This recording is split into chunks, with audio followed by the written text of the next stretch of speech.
পতন ঘটেছে বাশার আল আসাদের ৫০ বছরের স্বৈরশাসনের। সেই সাথে কেটে গেছে সিরিয়ানদের মাথার উপর জমে থাকা দুঃস্বপ্নের কালো মেঘ।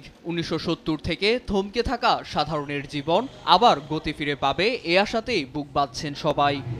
আসাদের জবরদখলে বিদায়ী বছরে ৬৫% সিরিয়ানের জীবনই ছিল দুর্ভোগে জর্জরিত। বিশ্ব স্বাস্থ্য সংস্থা সেখানে মানবিক সহায়তা পৌঁছে দেওয়ার তাগিদ জানালেও মুখ বন্ধ ছিল বিশ্ব মোড়লদের। এমনকি ২০২৩ সালের ভূমিকম্পে বিধ্বস্ত সিরিয়ার উত্তরাঞ্চলের হাহাকারেও টনক নড়েনি আন্তর্জাতিক মহলের। এছাড়া দামেস্কে অবস্থিত আসাদের মিত্র ইরানের উচ্চপদস্থ কর্মকর্তা আর সশস্ত্র সংগঠন হিজবুল্লাহর জন্য তেল আবিবের হামলার শিকারও হতে হয় তাদের। এক প্রতিবেদনে আল জাজিরা জানায়, ইসরায়েলি হামলায় আলেপ্পো আর দামেস্কের অবকাঠামোই পাল্টে যায়।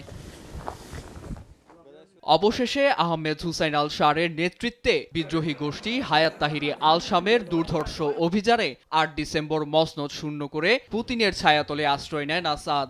সূচনা হয় এক নতুন যুগের। অন্তর্বর্তী সরকারের প্রধান মোহাম্মদ আল বশিরের প্রশাসন যখন সাধারণের জীবন ঘোচাতে ব্যস্ত, তখনই তাণ্ডবের পরিমাণ বাড়িয়ে দেয় ইসরায়েল। আঞ্চলিক নিরাপত্তার দোহাই দিয়ে সীমান্তবর্তী অঞ্চল গোলান হাইটসে আইডিএফ এর অবাধ বিচরণ এ তাণ্ডবের অনন্য নজির বলেই মত বিশ্লেষকদের।